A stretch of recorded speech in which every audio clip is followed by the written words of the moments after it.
Well, finally a game day for the Warriors here on this China trip. Guangzhou arena packed. Amazing to see what fans would get a kick out of in terms of, yes, the T-shirts being thrown, surging towards the court to get autographs and shoes thrown by the players. But for the game itself, Jim, I think the Warriors, an uneven game. You know, they played a lot of young guys. Don Nelson really looking for roster decisions more than anything. There were some good signs, I think, from Clint Azubuike and at times Brandon Wright.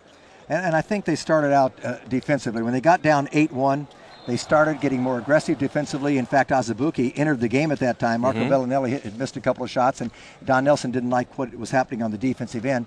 And they turned the tide and outscored them, 16-8 after that, and took the lead and had that all the way down until deep into the fourth quarter.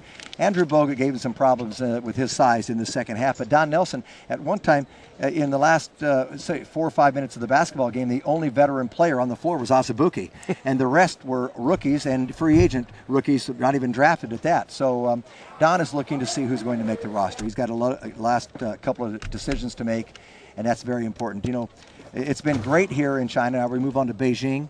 But I've always been curious how we can look at a city here in Guangzhou, and it can be somewhere between 7 and 10 million people, and we've never heard of the city until we come here.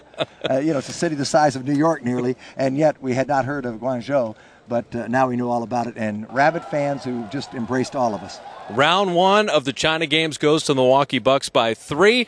Off to Beijing, and round 2 as the Warriors' week in China continues. Bob Fitzgerald, Jim Barnett with you for Warriors.com.